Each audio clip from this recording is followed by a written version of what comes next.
Alrighty, so number one starts us off, okay, and it talks about Canada. It gives us a country's name. Sometimes they do, sometimes they don't. And it says that we're in a recessionary gap, okay? So recession, remember, we're not producing enough stuff. People aren't making money. All right, that should be easy. So it tells us to draw a correctly labeled graph. And again, the key is we've got to label some things. Some of you guys are better at labeling them. Some of you guys are maybe a little bit lazy. Maybe you didn't realize you were supposed to. It's almost a situation where you want to over label stuff as we get into this. Okay. So, and then we've got to find the current equilibrium output and also the price level. And we got to label that specifically Y1 and price level 1. And then we've got to find the full employment level labeled Y1 or YF, sorry. Okay. So give me a quick second. I'll draw that up and we'll get moving. Okay, so I got the first part of letter A kind of done here, the easier part. I've got it labeled PL1, Y1. I know that gets kind of tiny. And here's how I draw a recessionary gap. I know that equilibrium's got to be below, right? So I usually draw these lines first. You don't have to. And then I draw my long run aggregate supply. Okay, and we've got to label that YF is what it says to do. Okay, so don't miss easy points just because you're mislabeling something. All right, so the next step, part B here, okay, is that the central bank and the government don't take any policy actions. So now we've got to think about what happens when we don't adjust this aggregate demand to get back to this long-run equilibrium, right? We talked about this kind of a long time ago. And so it says explain how the economy will adjust to full employment in the long run. So we got to get back to here. And on your graph in part A, show how the economy adjusts to full employment in the long run. Okay, so I'm going to take a quick second, okay, and write down what happens, and then I'll show you how I drew it. Okay, so remember, when we have some sustained long run, right, lower demand, okay, recession, then what we eventually see is that people have to enter back into the economy, right, because they're not getting unemployment benefits. They may be sick of not making as much money, right? They run out of savings. Whatever the case might be, they eventually get to the point where they got to start accepting lower wages. Remember, wages are an input of production. And so we eventually see this short-run aggregate supply curve start shifting back to the right, and it's going to find its spot at that new equilibrium at full employment, right? That YF that we've identified. And so then you just label this SRAS1, and we get back to that particular point. Notice my explanation up here. Okay, I say SRAS will eventually shift to the right due to lower cost of input. You can throw wages in there too. Okay, and we've got part B done. Notice I labeled it with part B. Okay, and again, label what you are answering when you are answering it. Okay, so I've kind of reset some things here, and if I was taking the test, I might redraw my graph. But whatever, okay, I reset some things to make some clarity. Again, I think clarity is extremely important in these as we go through different scenarios, because part C says, hey, listen, part B never happened now. Okay, so now we got to go back to part C tied into part A. Okay, so part C gives us some info, all right, and it says the Canadian government does not want to wait for this recession to end, all righty? So what they want to do is they're asking you what they have to do. Now, they give you some stats here. So first of all right, our marginal propensity to consume is 0.8, all right? Now, we don't need this number, okay? But this number gives us the number that we need, which is the marginal propensity to, the marginal to save. Okay, this gives us marginal propensity to consume, it's 0.8. Marginal propensity to save is 0.2. This is the important one, right? Because our money multiplier, okay, is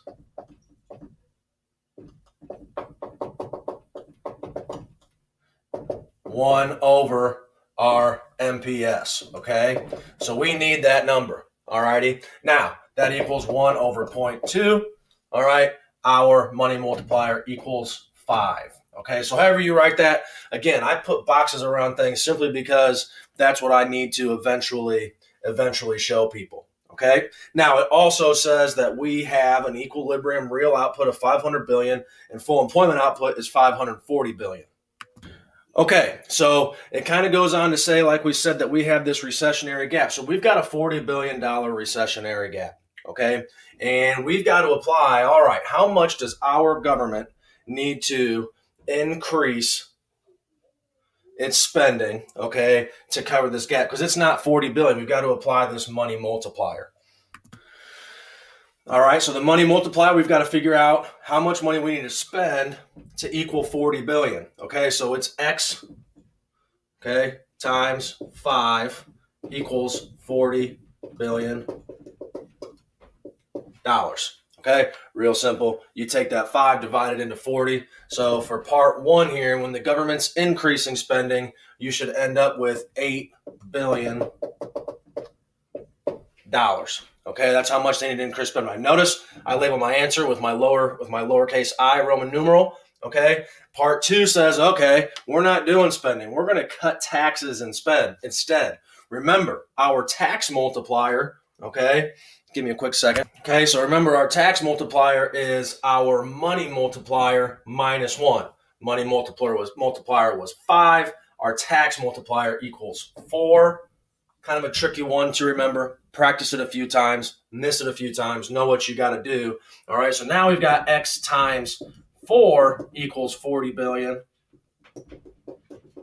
Okay, our tax cut that we would need to implement is going to equal $10 billion. Okay, notice it's labeled. I've shown my work. All right, again, they're just asking for the final answer. I like to show my work simply because I feel like if I make a simple mistake, they might give me some credit back if I make something wrong with my math. Okay, we'll move on to part D here.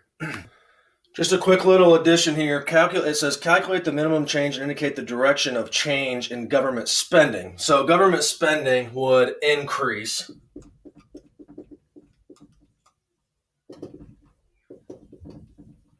Okay, so make sure you list that. We mentioned it. I didn't necessarily write it. So read the question close.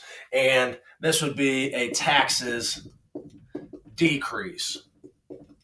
Okay, and if you drew a new graph, obviously, eventually we know that if I get more money in my pockets, I'm going to eventually shift my aggregate demand. Usually they will have you show that. Okay, they didn't necessarily say it in this particular case, but usually they will have you show that on a new graph.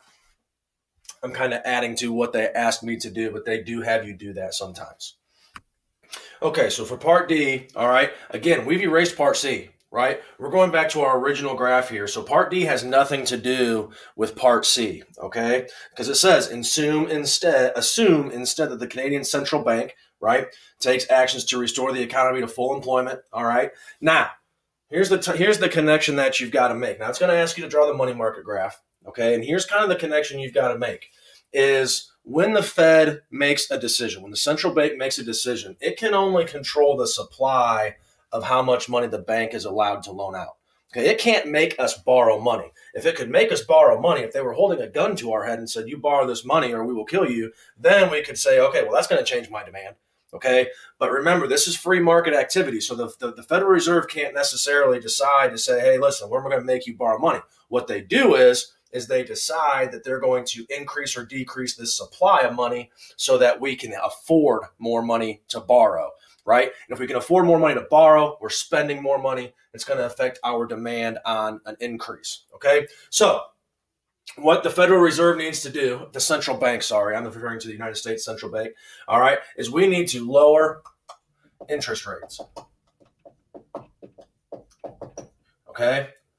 So keeping in mind that the Federal Reserve, the central bank, can only affect the supply of money, is we've got to figure out how the central bank is going to do this, okay? Is we're going to shift our supply to the right, all right? It's going to lower our interest rates. I'm going to call that interest rate 1, okay? And this is what our money market graph for D should look like. Notice I've got things correctly labeled. I've got my interest rate. I put equilibrium interest rate in there just to kind of show that I know what I'm talking about. All right, and I got a new quantity as well down there as I've labeled some things. Okay, it does show the effect of the actions taken by the central bank on the equilibrium interest rate. Okay, and so I would show that down arrow. I would say interest rates. I'd write it clear. Interest rates fall. Quantity of money borrowed increases. Excuse my sideway writing there. Okay, so that is your part for letter D. Okay, and that's about it for number 1. Part E is stuff that we don't have to cover for this particular year. Okay, it has to do with changing the value of money from one country to the next and how that affects our aggregate demand back home. All right, so we don't have to worry about that. If you took a shot at it, you can kind of ignore it. Okay, we're gonna move on to number 2.